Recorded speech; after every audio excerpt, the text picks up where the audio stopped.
Command East and the Intelligence Branch. In less than a year as a captain, he achieved the rank of commander in 2004. Acting Chief Contee serves as the commander of the 2nd District, Special Operations Division, 6th District, and Recruiting Division until his promotion to Assistant Chief of the Professional Development Bureau in 2016. And since then, he served as Assistant Chief of Patrol Services and most recently the Investigation Services Bureau. Before hearing from the nominee, I want to make a brief comment about the context that we find ourselves in and the importance of this particular position. We are just 1 year into a national movement around rethinking policing, ignited by the killings of George Floyd and Breonna Taylor. And while we have, as a country, as well as here in the district, made progress in the past year, our work is just beginning. And as much as we are here today to talk about the nominee's particular qualifications for this position, we obviously will also discuss the role of police in our society. It is a reality that people of color here and elsewhere are disproportionately impacted by policing. And I'm sure we'll hear from many public witnesses today about their experiences with law enforcement, for good or bad. Because the nominee, if confirmed, will directly impact the daily lives of district residents through his leadership and actions. His decision-making in this position could mean the difference between community trust or distrust, liberty or incarceration, and even life and death. He will be called to handle everything from a car break-in to a missing loved one, from gun violence to acts of hate, from peaceful protest to domestic terrorism and extremism. It is an incredibly serious position and it requires serious leadership. The purpose of today's roundtable is to discuss the many responsibilities of the position of Chief of Police, and in this context, and how his background and experience prepared him for this job. It's also perspective. A major city chief today must be visionary. The status quo is just simply unacceptable. And I hope to hear from him not only about the department of today, but where we must go as a city together tomorrow and how his leadership wants to take it there. So far, I've found Acting Chief Contee to be very thoughtful, collaborative, and open-minded. Do we agree on every issue? No, and I imagine some of those differences are going to come up today, but I am looking forward to learning more about his vision for the department and how he wants to move it forward. Today's roundtable will begin with the nominee's testimony and questions from council members. At approximately 1:30, we'll transition to the public witnesses who registered in advance to testify. As a reminder, public witnesses are still welcome to submit any written testimony to the committee by emailing us at judiciary@dccouncil.us and by the close of business this coming Monday, March 29th. We're going to be live streaming on the council's website, on Channel 13, and on our office's Facebook page today at facebook.com/CM Charles Allen. And I encourage everyone to please follow along as we go. Before turning to the nominee, first I'm going to turn to my colleagues that are joining us for any opening statements, and then we'll turn to our nominee, Acting Chief Robert Contee, for his opening, and then we'll move to questions after that. So let me first turn, Councilor Gray, you were the first to join us, so let me see if you're there, and then I'll turn to Councilor Pinto right after that. Councilor Gray, are you there?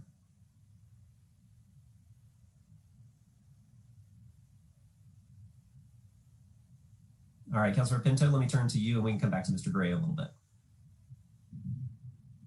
All right, good morning. Thank you so much, Chairman Allen and Acting Chief Contee, and congratulations. I have been really looking forward to your confirmation hearing and have heard truly glowing things about you from district leaders and residents. And I am very hopeful that your confirmation will bring about a new era in law enforcement in DC as we work to rebuild community trust. You came into this position during an extremely difficult time, and I want to commend you on your leadership during the insurrection and the inauguration. We know that as DC residents, we cannot always rely on the federal government to keep us safe, and January 6th was a stark reminder of that reality. DC residents will always be grateful for the bravery of the DC Metropolitan Police Department that was demonstrated at the Capitol that day and under your leadership, so thank you. There is no doubt that the council has been met with a lot of resistance in the past while working to implement reforms to MPD, and we've hit other roadblocks around lack of transparency. DC residents deserve to have law enforcement that is open, honest, and trustworthy, and there is a lot of work that needs to happen. This is very clear from the historic protests over the summer and the disparities in how law enforcement interacts with residents of color versus white residents. And I look forward to talking more today about your vision for MPD and how we can be a leader in the country on providing more just public safety for all of our residents. I also look forward to hearing more today about your vision to reduce gun violence, carjackings, and drug sales that we've seen throughout our city. On behalf of Ward 2 residents, we stand with you as we work to implement our shared vision of public safety and justice. So thank you again for being here today, and congratulations. Thank you very much, Councilor Pinto. We've also been joined by Councilor Janice Lewis-George. So let me first say, Mr. Gray, are you back with us? I don't believe so. Councilor Lewis-George, I'll turn to you. And then I see we've also been joined by Councilor Christina Henderson. So Councilor Henderson, I'll turn to you right after Councilor Lewis-George. Good morning. Good morning. Thank you, Chairman Gray. Good morning, Chief Contee. Thank you for being here and for the preparation you and your team have done to provide answers to our questions today. And congratulations on your nomination. This is an essential opportunity to hear from you about your vision and direction for the department. And I appreciate the time you've already provided for us to speak. I know the Metropolitan Police Department does hard and often dangerous work, and that your officers have been essential workers throughout the pandemic.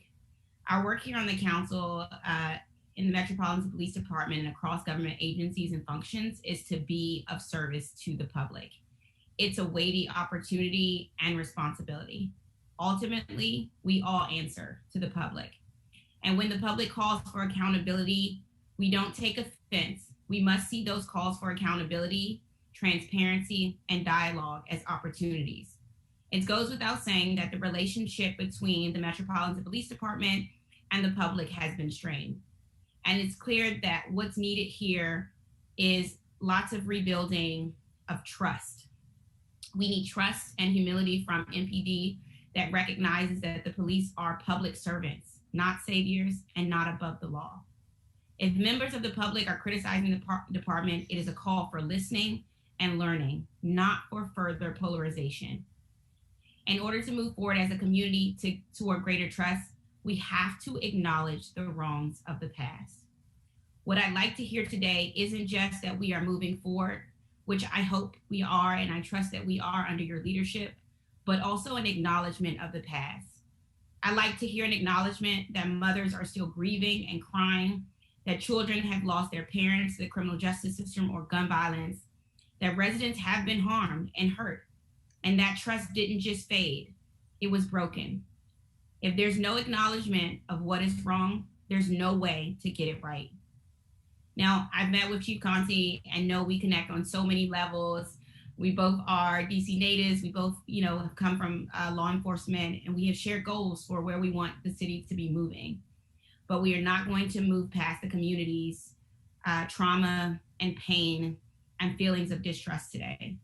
Today, what I need Chief Contee to do is acknowledge that the feelings of our community has felt are valid. The wrongs our communities have saw are valid. The change our community has called for is valid. We need a chief with vision, but also with acknowledgement. We need a chief who will help this community heal. So Chief Contee, when you talk today, don't talk to me or just the council. I want you to talk to those grieving mothers. I want you to talk to their sons, their families, their children, and their grandparents. They need to hear from you. They need your leadership. They need to know how MPD can support their vision of community safety. Just like we do, you serve them. Thank you for your longtime service to our city, for your time today, and I'm hopeful about the leadership and direction you will provide. And both I and Ward 4 look forward to working with you. Thank you. Thank you very much, Councilmember. Let me turn next to Councilmember Christina Henderson. Good morning. Good morning, Chairperson Allen. Good morning, Chief Contee, and to my colleagues and all those who are watching. I think it's fair to say that this confirmation hearing comes at the conclusion of one of the most challenging 12-month periods our city has ever faced. The pandemic has forced into the open gross inequities in our economy, housing, and healthcare, including mental health, with a spillover effects for our criminal justice system. We unfortunately saw homicides hit a 15-year high in 2020 and a gun violence explosion that in some sections of the city made going outside a public health threat right alongside COVID. Last summer, we saw the Black Lives Matter protests, and we continue our own reckoning here in the district as MPD data emerges, demonstrating what we could sense, that Black men and boys bear the brunt of the vast majority of police searches and uses of force in this city. Further, at the outset of your extended job interview, as we'll call it, we dealt with the final violent eruptions of the Trump administration and the insurrection at the Capitol. January 6th made it clearer than ever our need for statehood and self-determination, but also our ongoing local responsibility to protect our citizens in the event of, even in the event that our federal partners fail to do so. Whether directly or indirectly, the Metropolitan Police Department has played a role in addressing all of these massive challenges. Many of these issues are systemic, and we, the council, need to address them, but to do so, we need your ongoing cooperation. Chief, first and foremost, I think that will require your commitment to transparency with respect to data, procedures, and the review of police activity like the use of force. It also requires an openness to examine and re-examine MPD procedures. I appreciated your responses during performance oversight hearing and your acknowledgement that we need to do better in this regard and provide some additional data in certain areas. I want to dive into some of those issues that we discussed before with you today, particularly around youth policing. And I'll be following up on your prior offer of additional information in this space. I know we'll hear from public witnesses about the needed reforms, and I look forward to that input, as well as a pending report on the Police Reform Commission that's due out next week. Now, we have significant work to do to advance equity in the way we police our city. Let me say in closing, Chief, I appreciate your willingness to serve during this unprecedented confluence of tests. Thank you for your service thus far to the city. And I'm also pleased to see a native Washingtonian stepping up into this role. I also want to acknowledge the public servants that you work with each and every day. Thank you, Councilmember Allen, and I look forward to the discussion thereafter. Great, thank you very much, Councilmember. Let me just check to see if Councilmember Gray is back, and then if not, we'll move to our nominee. Mr. Gray, are you there?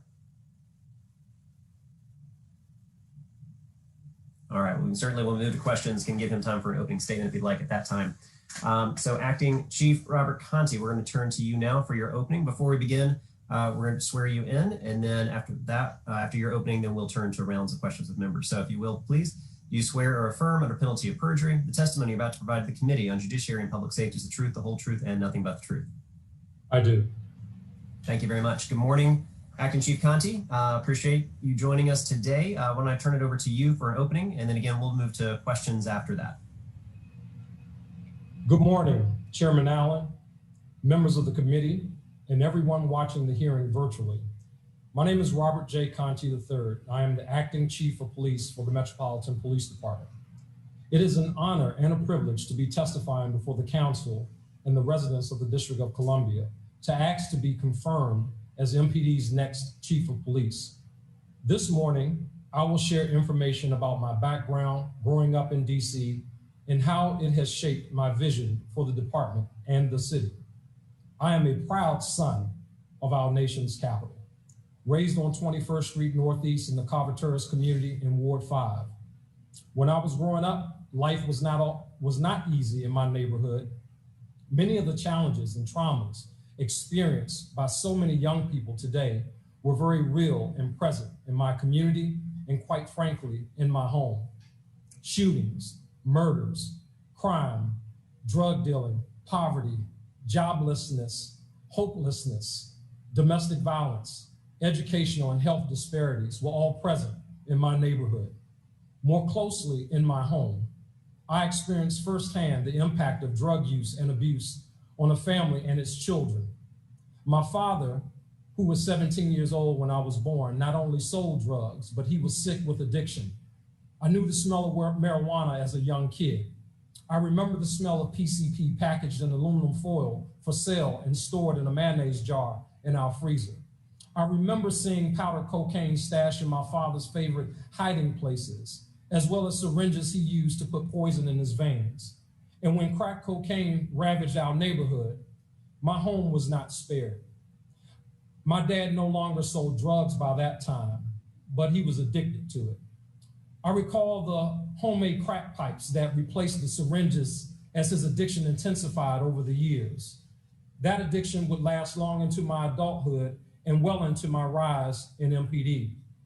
Just as I know the impact of drug addiction on children, I also know the judgment that some people make on the family. People have sometimes asked me, where was your mother? And I'm quick to answer, she was right there. In fact, she was my first example of a strong Black woman. Mom volunteered at my school as a teacher's aide to ensure she kept tabs on me and my siblings. School provided meals to help carry us over when food was running low. She always wanted the best for us, despite her limited resources and physical capacity. She was tough on us, but it was her way of demonstrating her love. She sacrificed and tolerated her husband's addiction so that her children would grow up knowing their father. No matter how tall I got, she was ready to stand on a chair to stare me down if I ever got out of line with her. I never forgot that, and to this day, I thank her for being tough on me. You had to be tough in my neighborhood to navigate the traps that ensnare young Black men in underserved communities. It built my character. She taught me about perseverance and having an attitude of gratitude. She taught me how to be humble and work hard. As a result, I live by the motto that excellence is transferable. In all that I do, I aim to do it in the spirit of excellence. In my house, Mom did not tolerate doing anything halfway, which means you kept trying until you got it right. Despite the challenges we had growing up, or maybe because of them, my mom and dad are my heroes. In addition to the challenges and the community struggles we faced together as a family, they were both born with cerebral palsy.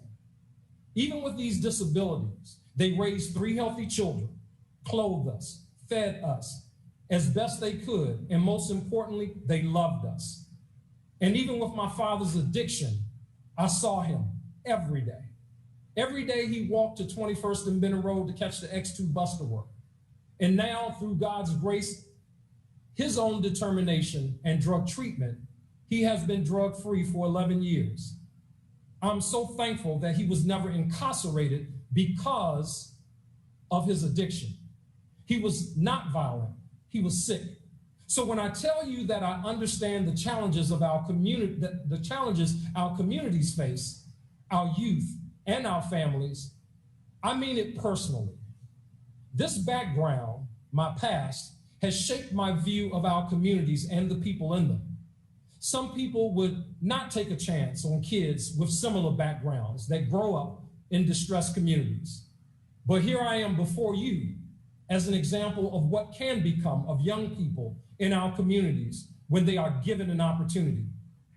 My opportunities came in the form of dedicated teachers in the DC public schools, going into their own pockets so that I could go on field trips my parents could not afford. The exposure beyond my immediate community opened my eyes to a world I could only read about in books.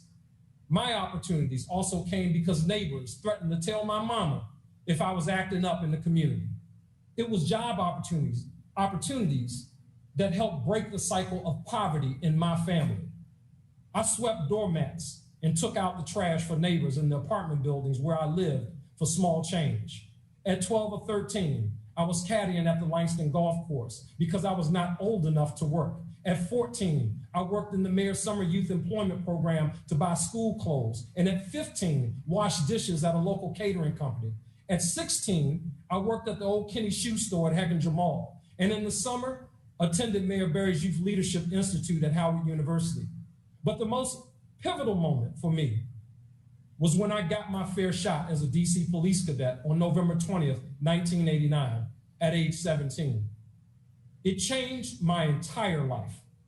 It was these and other opportunities that helped shape the man I am today. I share all of this with you because I have not forgotten where I come from. These life experiences will help me to lead and guide the men and women of the Metropolitan Police Department to be the most compassionate, intelligent, competent, capable guardians and crime fighters we have seen in the district.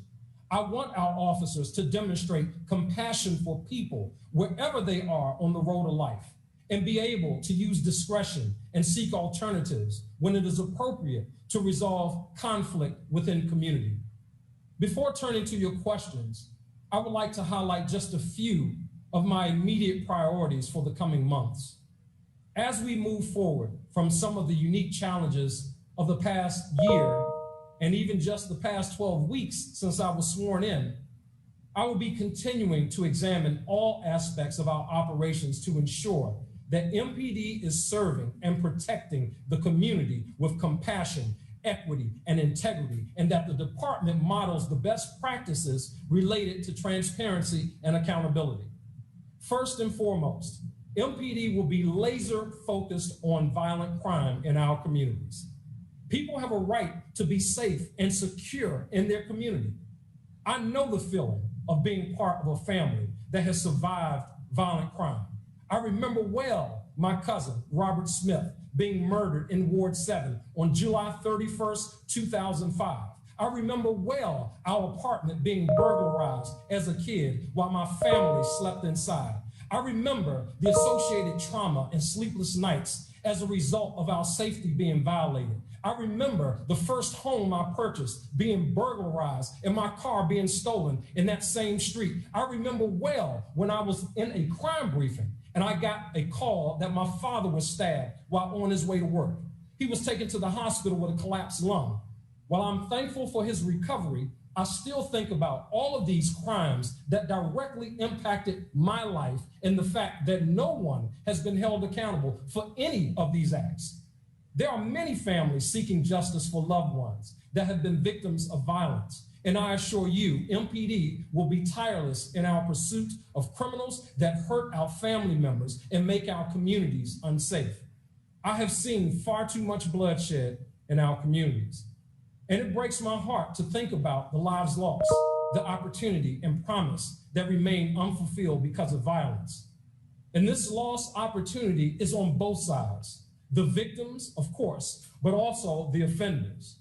Our city is an ecosystem that must work together to protect the victims, but also to reach individuals who are at risk before they become involved in violence.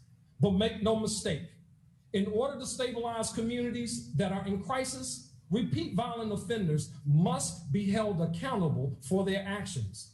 It is impossible for families and communities to begin the process of healing when perpetrators of violence are ever present and not held accountable for destroying our communities. Last year, 198 people were murdered in DC. 172 of these victims died from gun violence. In addition, 750 people were injured by gun violence. In looking at some of the city's most vulnerable populations, it is disturbing that the number of female homicide victims increased from 8 in 2019 to 29 last year.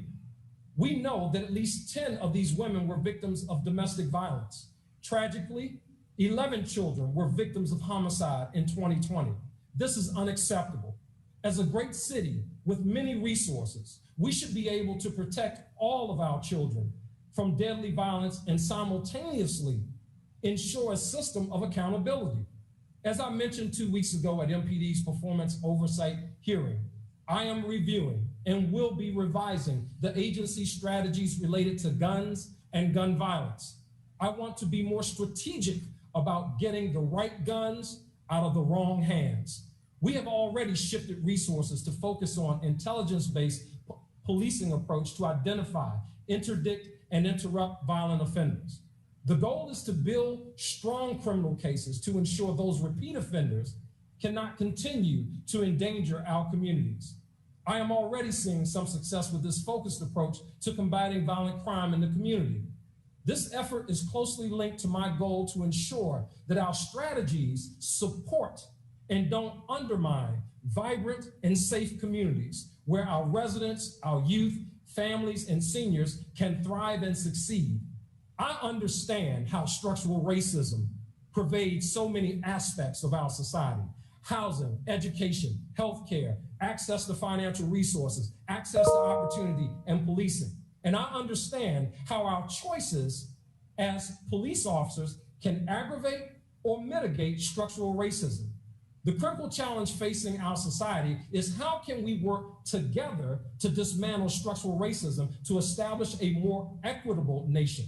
And for law enforcement, our challenge is to continue to support and promote public safety, including by holding violent offenders accountable while not exacerbating inequity. As a district resident and a committed police officer, I know we have a critical role in keeping our residents safe, but we must work together with our communities to ensure that, like doctors, we do no harm in the process. I'm looking forward to listening to and talking with the community more in the coming months about how we can partner together to earn trust and build relationships while serving our residents. Earlier this month, I launched the first in a series of listening sessions with community members. These listening sessions, which are facilitated by professionals from outside the department, touch upon critical topics such as the role of police in society. What should the police be doing? What should the police not be doing? And what other services our community needs to support public safety? If the last year has taught us nothing else, it is that we must guide our actions, not just by what we can do, but what we should do. We must always be ready and willing to change, adjust, and learn. As you know, earlier this week, the DC Auditor released this report on the 4 police-involved deaths from 2018 and 2019. This work is an example of critical partnership that we will use to improve our service to the community. Although the report confirmed our findings that the use of force in the cases reviewed were justified, the loss of any life is tragic, and MPD must continue to work to prevent situations where deadly force is necessary from occurring in the first place. I am committed to ensuring our use of force policies, training, and practices remain a model for the nation. A number of the recommendations are current practices at MPD, and others are aligned with my vision for the agency. Accordingly, MPD has already begun working on implementation. We recognize that we are at a critical juncture in law enforcement. With the killing of George Floyd at the hands of police last year and the subsequent protests for police reform and racial justice, it is more important than ever that we examine all aspects of the way we are interacting with our community and ensure that our policies governing the use of force and use of force investigation are comprehensive. Most importantly, we must continue to ensure that our policies, training, and day-to-day operations require our officers to employ de-escalation techniques to avoid the use of force whenever possible. Deadly force should only be used as a last resort when there is a threat of serious bodily injury or death and there are no other reasonable options available. Use of force policies and practices are a tangible measure by which to gauge a police department. However, police policies and practices, top to bottom, inside and out, as they relate to equity, have been subject to less review. But this is a core issue for community trust in their police, as well as for trust within the agency.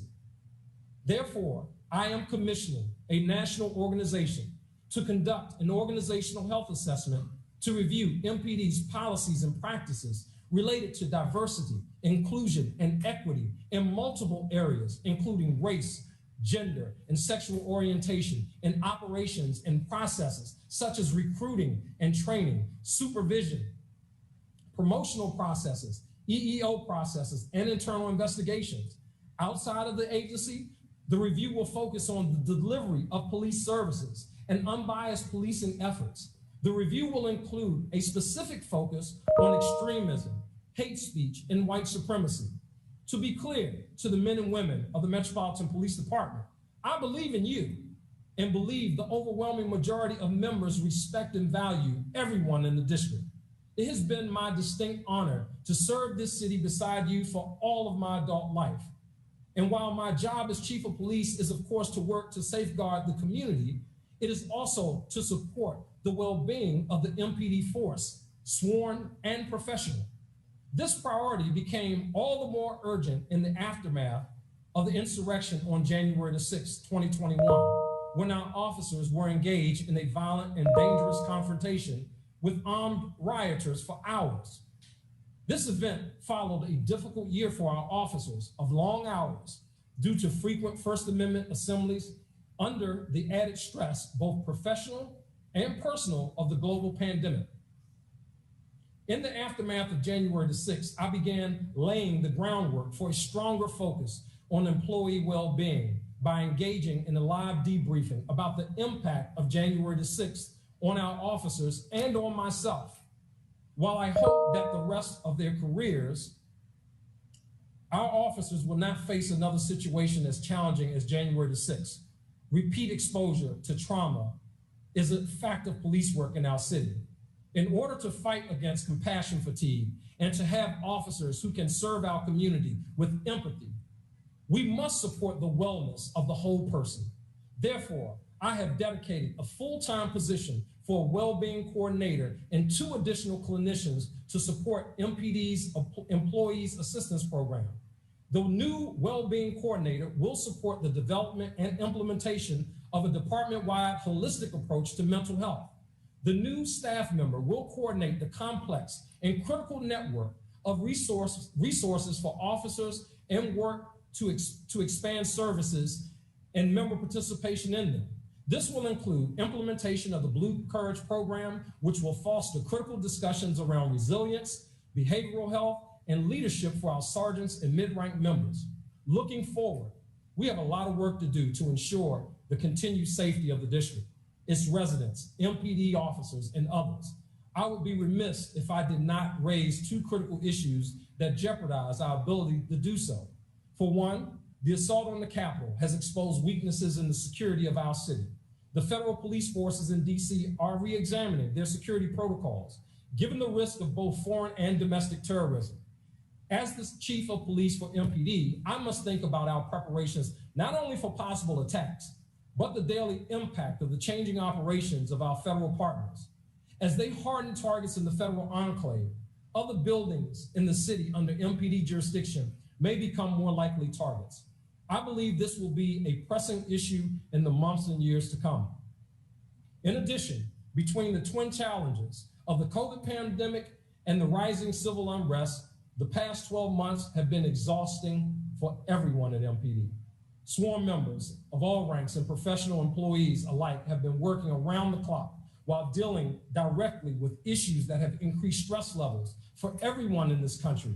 I have no doubt that MPD will successfully meet the challenges of this new security posture. But this workload and stress level are unsustainable with the current staffing levels, which are dropping every day. This presents several risks. The most obvious are related to the rising violent crime we have already discussed, and the need to remain in a posture of heightened alert to be prepared for the unresolved security issues in our country. But beyond those issues are more subtle ones. For one, district residents have expectations about being able to call for police response. Mayor Bowser has tasked her team with broadening and strengthening alternative responses to many situations that MPD currently handles, including response to some calls around behavioral health issues and traffic. But these transitions take time. And in the meantime, if police are not able to deliver service in the manner and timeliness which residents and business have come to expect, trust will be weakened and our ability to combat violent crime will be eroded. We cannot reduce police staffing now in anticipation that down the road systems will be set up to provide service and response to the community.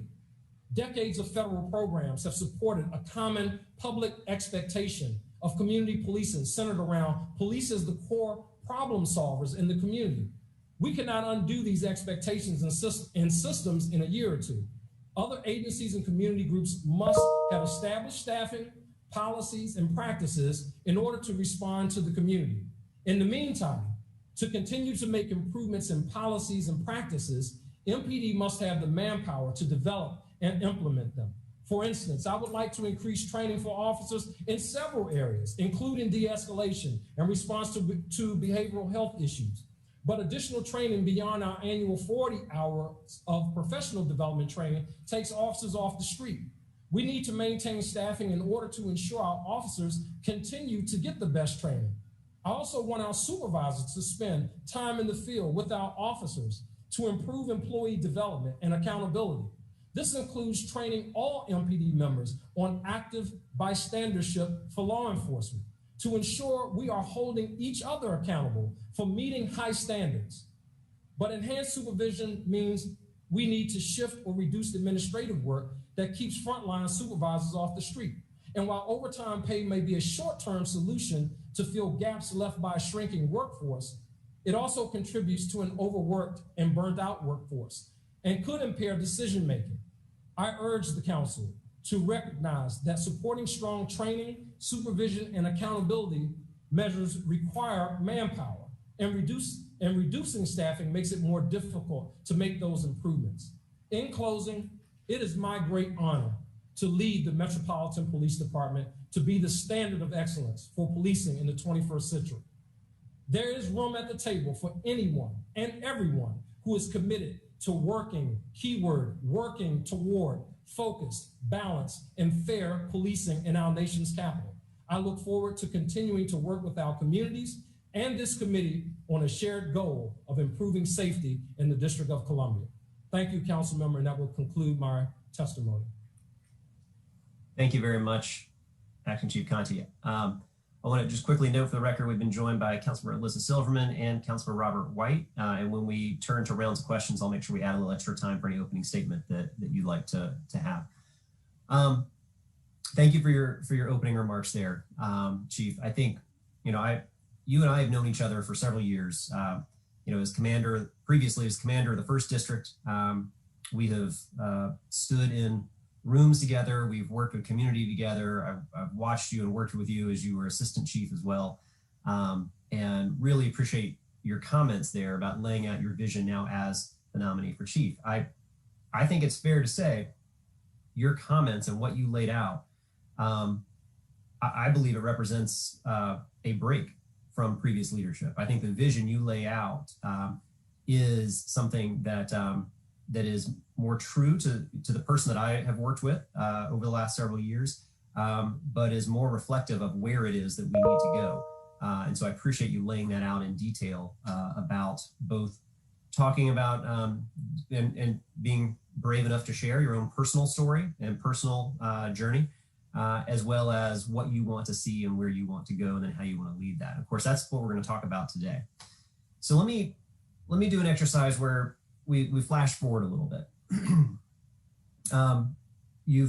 Let's assume that your nomination moves forward and you're approved. You've finished your first term as the chief.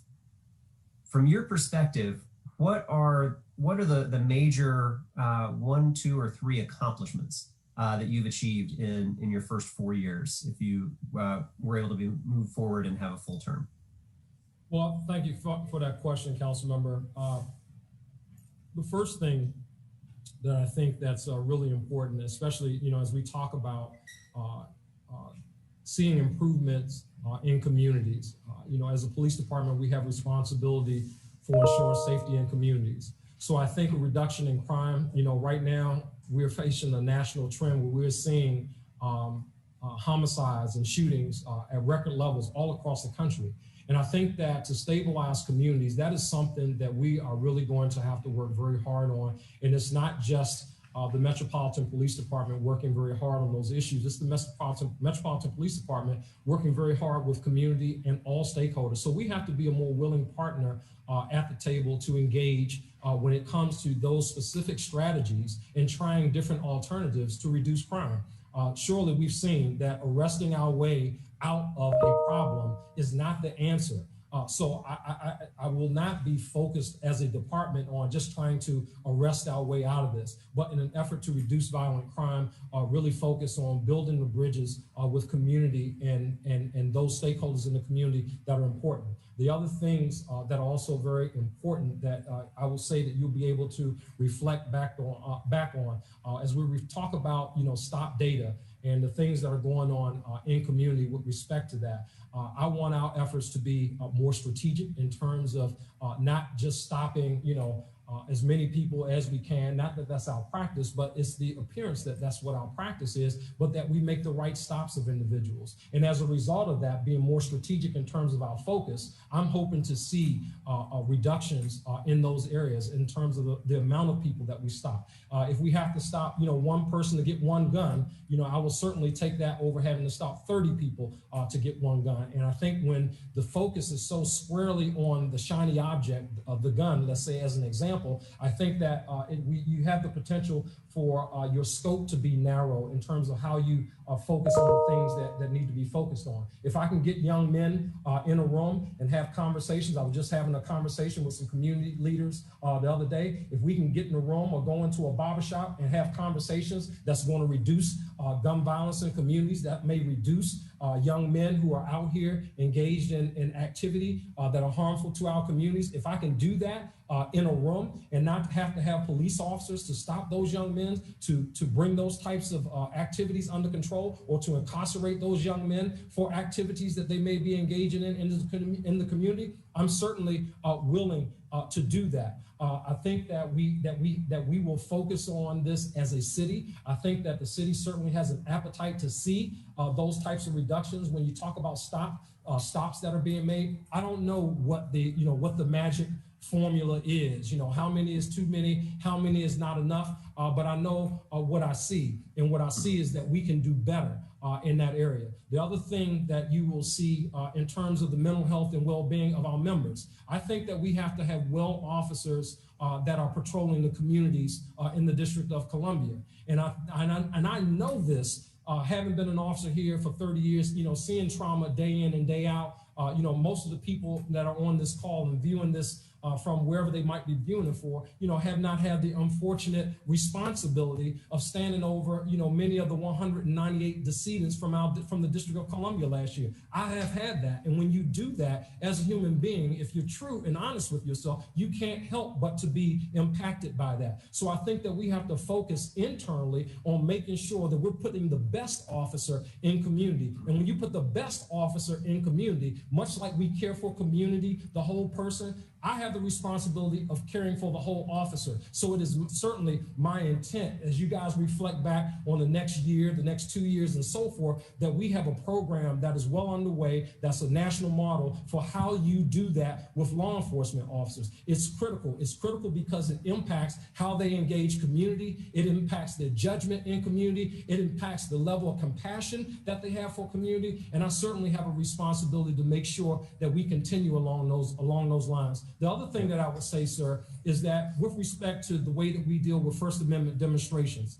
First Amendment demonstrations is something that the Metropolitan Police Department has long been responsible for here in the city, just by the nature of where we are. And I think that we will continue to do our best and put our best foot forward. And at different times, people, they might not see the thousands of protests that happen in the city day in and day out throughout the course of the year, where there's no negative interaction with the police. We go about facilitating that. I want to make sure that we stay the national standard for how we handle First Amendment demonstrations in the District of Columbia, sir. Okay. I know I asked you for 2 or 3. I think you gave me 5 or 6, but I appreciate that. One of the things I wanted to ask, and this will be the last question on this round, is, and you talked about it in your own, as you shared your own story, and that is that all too often, I think there's a false dichotomy that people focus on, that there's individuals who create violence and individuals who are the victims of violence. And all too often, we know that a person who has committed violence has also been a victim or survivor of violence, that they are not these two clean groups, that actually what you have are people who experience trauma, but also create trauma. It's that old adage, hurt people hurt people. How do you plan from your leadership role to have officers understand, both through training, both through other supports, that there is so much more complexity than putting people into one bucket or the other bucket, that oftentimes people inhabit both of them at the exact same time, and that as we try to get at root causes of violence, we have to recognize and acknowledge that reality exists. And how do you implement that from a leadership perspective with your force? Well, I think that it's one of the things that that has to be incorporated as part of your training. Anytime you look at police agencies, you look at their policy, you look at their practices, you look at training, you look at technology that they have in terms of just how they go about conducting day-to-day business. For us, training is essential, and it's something that we have to continue to do. The way that you train, or they say the way that you practice will be the way that you play. And we have to be in a constant state of improvement with respect to making sure that our members have that level of understanding with community. We started a program a couple of years ago now that we've expanded on with Dr. Demchek and Dr. Sharita Thompson with respect to our experience in African-American communities. That's a program that I started under Chief Newsham. And that was really just kind of only the first step. And it's been expanded beyond that to be included as part of our professional development training to ensure that members really begin to ensure that it's really kind of interwoven into the fabric of the police department. I don't take for granted that there are some people who come to our police department from other parts of the country, and their first real interaction with some of our communities, some of our Black and brown communities, the first day that they show up as a police officer there. And that just simply cannot be. We've discussed things. Matter of fact, we've started what we call reverse ride-alongs, so to speak, in the community. Over in Ward 8, as an example, we've taken a whole recruit class over to Ward 8, paired them up with community members, socially distanced, obviously, in the midst of a pandemic, to get them to walk through community, to really kind of understand, have some understanding of community and the people that are there. There are a lot of great people in community. I'm sure everyone on this call knows that. But for our officers, if you're coming from someplace else across the country and the images of African-American males are only what you see on TV, or only what you see on a police bulletin, or only what you see of this is the guy that got arrested, that begins to shape or form, perhaps your thoughts or your thinking about the African-American males that you might encounter, who could very well be my cousin, my son, my whoever. So I think in order to really get at that, those are things we have to constantly pound. That's not a one and done, or you had the training, you get to go, so you certified, here's a pat on the back, going out into community, you understand. No, that is something that you have to constantly reinforce within the agency. It has to be part of the fabric of the agency really moving forward. Yeah, I appreciate that. Thank you, Chief. Let me turn to my colleagues here for rounds of questions. We're going to be doing 8-minute rounds. I think Councilmember Gray, are you there?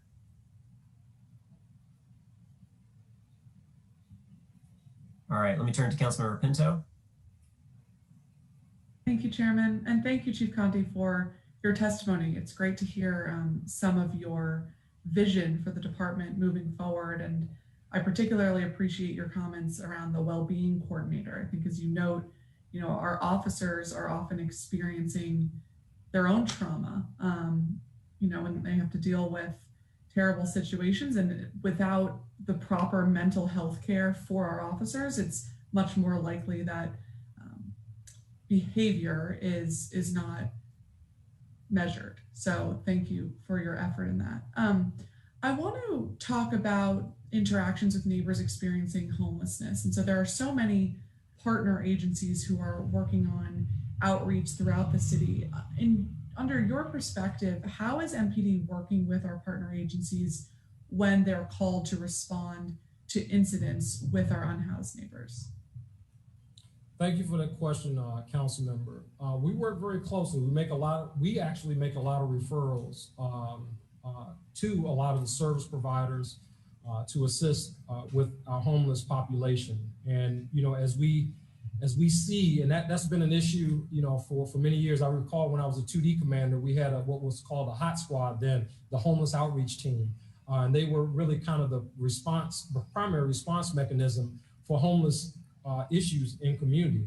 But what I see is that the issue is well beyond the capacity for the Metropolitan Police Department to really deal with. And what I look to and what I plan to explore is how might, the people who are able to provide the services that some of our homeless residents so desperately need, how are they able to best provide those services so that it's not MPD really being called to the scene for those issues? For example, near Wisconsin Avenue and M Street, there's a bank right there where a homeless guy sleeps in the vestibule on the inside of the door where the ATM machine is. He sleeps there day in and day out. And when that happens, and we receive calls from community about this individual there, what are we to do? So we reach out to advocates. The guy does not want to go to a shelter, as an example.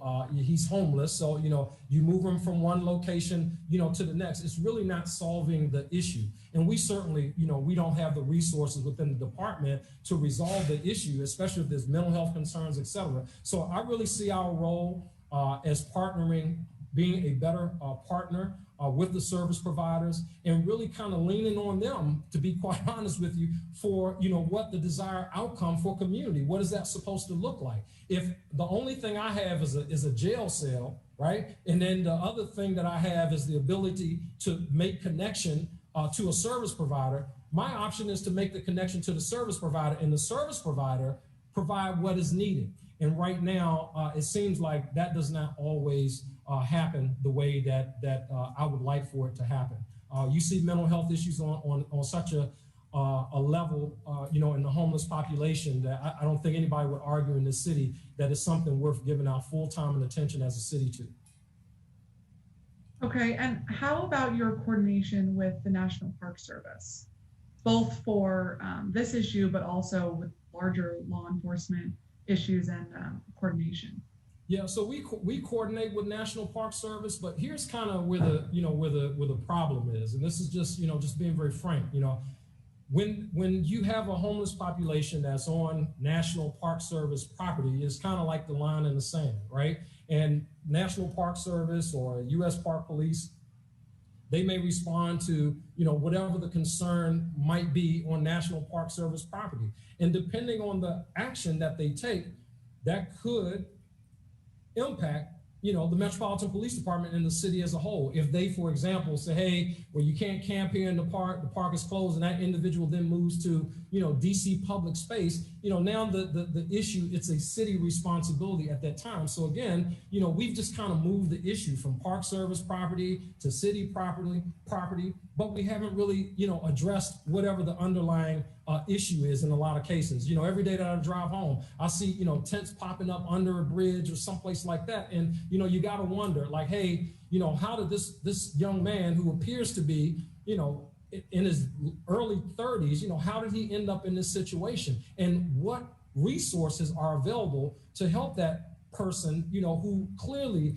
is in need of housing or whatever the other issues are. So I don't know the best service that the service providers can offer, but what I feel like that more can be done along that line, and it's not the Metropolitan Police Department coming in, armed with the authority to place people under arrest. The last thing I'll say about that is, that bank or those businesses, they have a right to allow their customers to come and go without having to step over somebody in the process of doing it. So I think the issue becomes even more important that we engage to resolve the issue, so that that bank or that business is not having to deal with the issue of, coming in and cleaning up in the morning and just addressing all of these concerns that have not been resolved on a larger issue. So now the little people who got, just barely got enough capacity to handle the things that they're responsible for are trying to resolve an issue that's way beyond the scope of the police department. Mm-hmm. Well, I would certainly agree with you there. And I think that we all have a lot of work to do to ensure that there is proper coordination, because at the end of the day, these are all government agencies that are supposed to be handling and assisting, providing services to our neighbors experiencing homelessness. And so the answer can't just be, well, it's up to another agency, especially when those agencies aren't speaking with one another. And I think we have a lot of work to do to educate the public on who they should be calling when.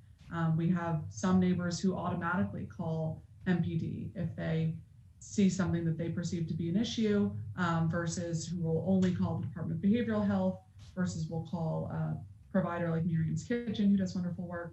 And so I think that we all need to get on the same page of educating the public on various route paths to provide assistance and aid. And so I look forward to working with you on that. In our last kind of minute here, and I know you laid out some new proposals and policies that you're thinking about for the department, but do you think, and if so, where do you think your ideology on running the department differs from your predecessor? I think that with respect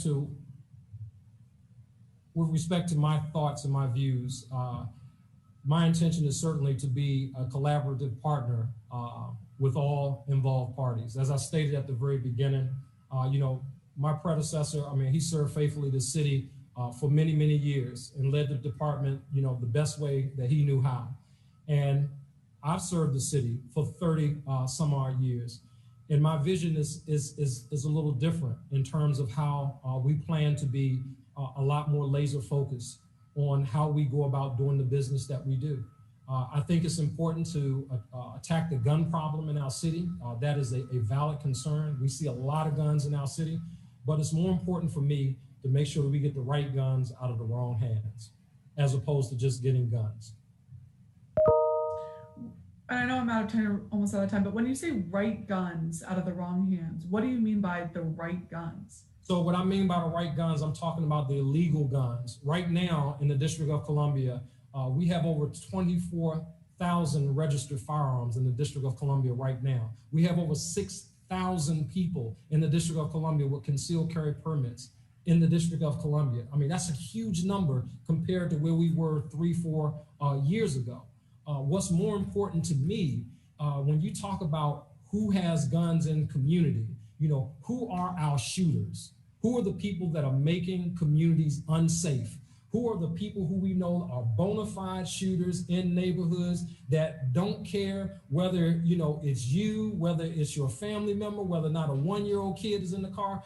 They don't care about any of that. They go through illegal means to get guns. Those are the right guns. In the wrong hands are certainly violent offenders who we know will use them.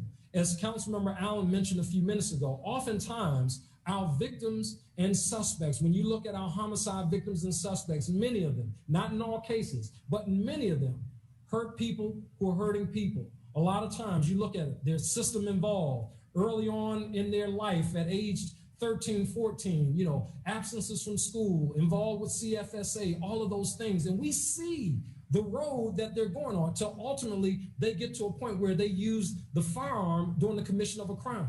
That's the gun we need to get out of that hand, because that's important to us. Those are the guns that are killing people. People who are having firearms, because, obviously they've gone through a process, they have a right to protect themselves, that kind of thing, that's their lawful right to do that. But we got people out here with some firearms. Just recently, we had a situation in the 4th district where someone opened fire at a gender reveal party. That kind of senselessness. When you talk about a person who would do that and be so callous and cold-hearted to do that, I say that they have forfeit their right to be part of the community. And this may not be the best place for them to resolve the issues that they have, and other alternatives that the system provides should be sought to resolve the issues that they may have. Thank you, Chief. Thank you, Chairman. Thank you. Let me turn next to Councilmember Lewis George. Thank you, Chairperson Allen. Chief Contee, I know I talked in my opening about relationships that need repair, and one of those relationships being the community. But another relationship that I want to ask you about is the relationship with the council. In the past, some MPD chiefs have publicly criticized the council. There have been public criticisms that I think the chair of this committee, my colleague Charles Allen, have had to take. How do you view your relationship with the council? And what do you hope this relationship will look like? I think that it would be, as I've mentioned about community, a collaborative relationship. And here's why. The reality is we need each other. That's the reality. In order for me to do my job and to do my job effectively, I need counsel. And there are things that you guys will do with respect to legislation that you'll introduce, with respect to things that, might get crossed off the book. And the only way to do that is through a collaborative effort. We're not always going to agree on everything. We're not. We're just simply not going to do that. And if you had a chief of police who agreed with everything, then I would be worried about that. I'd be worried about any council member that agreed with everything that I had to say. But I think that in order for us to be better, in order for us to make people better and not bitter, people get tired of looking at the finger point. If this continuous finger pointing, when does the work get done? It would be my issue. When does the work get done? So we have to collaborate, right? And understanding that I'm going to have a view and that the council may have a view, but at the end of the day, what is it that we want? For example, I believe at the end of the day, we all want safe communities. I believe that in my heart of hearts. I believe that we all want safe communities. How we get there, we might differ on how we get there. You might have a thought about how we get there. Councilmember Allen may have a thought about how we get there, and several other council members, and that's fine. And all I'm saying is that, we in the neighborhood, we used to play basketball in the old milk crate that we cut the bottom out of. And the guy who had the basketball, if things didn't go his way, he'd take his ball and go home. All I'm saying is don't take your ball and go home and get mad because we don't necessarily agree on the path that we're going to take to get to public safety. I'm not going to take my ball and get home and go home. I'm committed to this city. I'm committed to the people in this city. I'm committed to making sure that this city is safe, not just for me, but for me, for my mama, for my daddy, for my son, for my daughter. I'm committed to that. And I think that in order to move us beyond everything that we've been experiencing over the course of the last however many years with however many chiefs, we got to walk across that bridge together because we've seen what it looks like when we're not engaged with each other. We've seen what that looked like. And if people are comfortable with that, sure enough, but I'm not comfortable with that. Okay, I appreciate that. And I think that, and I believe that my colleagues appreciate that. And a need for a collaborative relationship and all of us needing to work together to do that. As you know, the other relationship that I talked about was relationship with the community. As you know, the community has called out some of the dangerous and biased work of the narcotics and specialized investigations, and specifically the gun recovery unit under your leadership. This includes invasive searches, retaliation against residents, use of jump outs, use of violent logos, targeting of Black communities, and protection of bad officers. There's a lot to unpack here. I'd like to hear directly from you what accountability you take for this and how the public can trust both you and the department to address and repair these wrongs. Thank you for that question. I think that in community, when you talk about specifically about gun recovery, narcotics enforcement, that kind of thing, that there are certainly trust issues with respect to how the community views the police did, whether real or perceived. Even if it's perceived, it's a person's perception that is their reality. Understanding that, part of the reason why I talked about more focused, more strategic responses to gun violence in community really kind of speaks to that. Maybe a Friday ago or 2 Fridays ago, and this is how committed I am to it, while the Gun Recovery Unit operates as a division of the Metropolitan Police Department, I've met with all of them personally, to include their leadership, to talk about the new direction of this police department and to talk about the new direction specifically of the Gun Recovery Unit and where I want them to go. There will be a series of meetings that will be coming up with several other units within the Metropolitan Police Department where I will personally meet with them because I don't want this message that's being delivered. I don't want it to be misconstrued to be something that it's not. I'm not saying that we're not going to get illegal guns off the street. I'm not saying that we're not going to police in communities that are having violent crime and are asking for a response from the police. Certainly, I get the phone calls when gunshots are going off. People they want to know and they want a response from the police. So I'm not saying this is time for the police to take a break. What I am saying is that we have to be strategic in what we do. When we go into a block, we should have an idea. We should have some intelligence. We should have some information that lets me know I need to stop the guy with the red shirt and the blue jeans and the black shoes on. as opposed to, hey, I'm gonna, if I get out the car, maybe it's the guy who had this move or the guy who ran or the guy, we need to be more focused on how we do what we do. It only forces us to get better. And I think community wants better. And I'm here and ready to deliver that. But it has to start with me. It has to start with this being communicated. And I think that being here in the Metropolitan Police Department for as long as I have, the one thing that I know about this agency, message sometimes gets diluted through the different levels of folks. So it's really important that they hear the message from me and why it's so impactful for me. I actually brought the unit in, and when I brought them in, I talked about my life story, and I talked about several of the things that I witnessed, several things that I've seen, several things that I encountered in community to make it real for them so that they have that understanding of how deep of an impact that what they do, how it has on the community. We need to be more thoughtful about, some of the things that we do. For example, in a car, 4 guys in a car, and we stop the car and there's a weapon recovered, out of the car. Is it better to perhaps apply for a warrant in that case versus, locking all 4 people up in the car at that time? What's the proper thing to do? Maybe the kid in the back seat has a full ride to Howard University that he will not get if he has this felony gun possession charge, levied against him.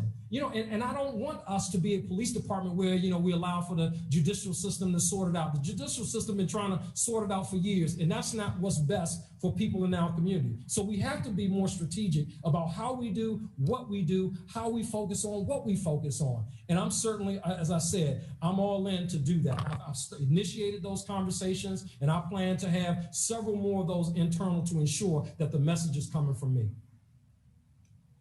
Thank you. I think my time is up, so I'm going to come back to this in my next round. Thank you so much, Councilmember. We'll definitely do multiple rounds, so I appreciate that. Let me turn next to Councilmember Henderson.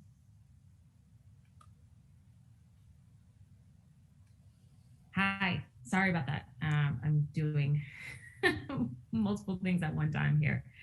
All right, Chief Contee, I wanted to pick up on some of the conversation we had a couple of weeks ago with the performance oversight hearing, and just trying to get your broader philosophy on some things in this space around youth and policing. So, we talked a little bit about SROs and their particular activity over the last year. And I'm curious, from your philosophical standpoint, do you think it's necessary to have police officers present in all of our school campuses? I think that when we say present, I don't think that that's an accurate depiction of how we deploy. We have officers, for example, we have teams of officers who are deployed to several schools, like in a cluster. So in Ward 5, they may be assigned, they visit to these 4 or 5 schools. Throughout the course of their tour. I think that there is a role for the officers, albeit limited in terms of, what they should and should not be doing. They should not be enforcing house rules of schools. I recall how we got into the schools to begin with, right? Well, I mean, when we were legislated into schools, how that happened, prior to that, we had SROs. I remember, my SRO from Charles Young Elementary was Joseph Burton. God bless him. He's 80-some years of age now. There was a significant relationship there. But when we got into the schools in 2004, I was the head of homicide at that time. And that was one of the times I got to stand over the body of a DC public school student who was shot inside of his school, inside of Ballou High School. So I understand how we got there. But with respect to how we deploy and how we do what we do I think that there's room for improvement there? Absolutely. There are things that we can do to improve what that interaction looks like between the kids in school and law enforcement. It's not short on my memory that, a year ago or 2 years ago, we were having conversations because they wanted more police on safe passage. They didn't feel safe going to school and all these other things. And I think that there are adjustments to be made where that relationship will be a relationship that we build with kids. I know that we have kids right now in DCPS that, they really, and we might want to say, oh, they shouldn't depend on the police. Well, why not have a relationship, a good relationship with police? How many relationships as a result of DCPS relationship with police officers, that steer kids off of the track of being out here engaged in some of the things. I don't think that relationship, council member, has to be adversarial where, hey, look, we're only coming to take away. We're only coming to lock up. We're only coming to do that. That's not our role. But make no mistake about it. We have some serious things that happen in schools. There've been violent assaults. You know what I'm saying? Go ahead. I'm sorry, council member. Yeah. Yes. No. I mean, I understand that part. I do, something that you said in our last conversation around like, what are some of the activities that SROs are doing in schools, and you mentioned arrest for robbery, and I was that stuck with me because I was thinking, okay, so what are we robbing in a school? Are we taking somebody's phone? Are we taking somebody else's property? But is it best for that type of activity to be handled by the school's disciplinary system as opposed to an officer coming to handcuff or arrest a child for something such as that? Yeah. I think it depends on the situation. Certainly, and when we talk about robbery, I want to make sure theft is one thing, stealing somebody's phone off the desk, jacking a kid up in the hallway and taking his shoes and his phone or whatever, that's a robbery.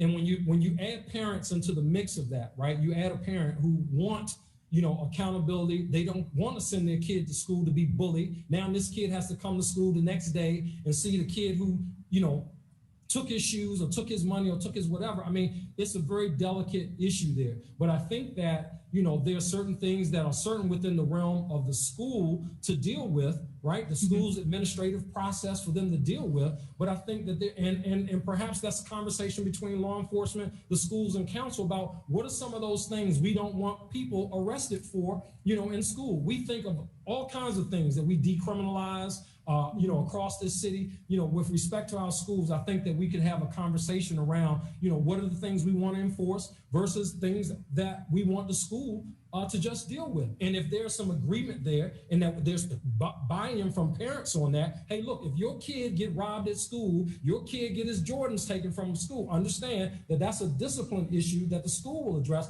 That's not an issue for the Metropolitan Police Department, because what oftentimes happens, we get pulled into the middle. The police get pulled into the middle of that. The school calls the police. You have the other parent over here who wants justice for their kid. And then you got this other kid who's now going to become system involved as a result of the action that we take, which is, guided by the law. Here's the elements of the robbery. No. I understand. I will say this. I am pleased to hear that you are open to the conversation around some of these limits, right?